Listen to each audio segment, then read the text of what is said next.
Շատերը կանխատեսել էին, որ հենց 2026 թվականից այս ամեն ինչը կսկսվի։ Իլոն Մասկը պաշտոնապես հայտարարեց, որ 2026 թվականից, այսինքն հենց այս տարվանից, սկսվում է մարդկանց չիպավորումը։ Neuralink միկրոսխեման տեղադրվում է մարդկանց գլխում։ Աստվածաշնչում հստակ գրված է, որ մարդկության համար կգա մի օր, երբ հստակ տեսանելի կլինի գազանի, սատանի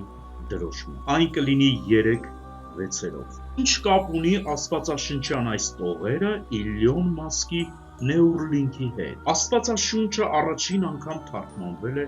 հունարեն։ Իսկ հունարենում սովորաբար օգտագործում են նումերոլոգիա։ Այսինքն, եթե թարգմանում են հունարեն կամ հակառակը, օգտագործվում է հին հունական հաշվիչ բառարա։ Եվ Neuralink բառը թարգմանվել է 3 վեցերով։ Եվ ահա Իլոն Մասկը պաշտոնապես հայտարարում է, որ 2026 թվականից սկսվում է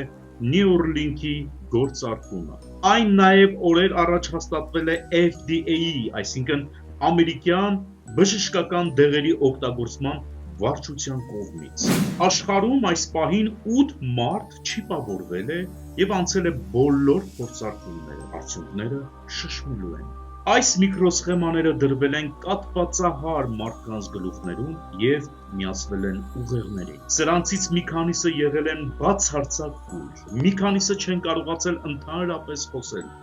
իսկ որոշները ընդհանրապես շարժվելու ունակ չեն եղել։ Չիպավորումից հետո արհեստական բանականության օգնությամբ եւ չիպերում տեղադրված ծրագրերի օգնությամբ այս մարդիկ սկսել են տեսնել, խոսել եւ շարժվել։ Նոլան Արբո, առաջին մարդը, ով 2024 թվականին համաձայնվեց իր գլխում տեղադրեն միկրոսխեմա։ Ամբողջովին կաթվածահար եղած տղան այս պահին մտքի միջոցով կարողանում է կառավարել համակարգիչը եւ անկաշկանդ խոսել։ Բայց արդյոք այս միկրոսխեմաները միայն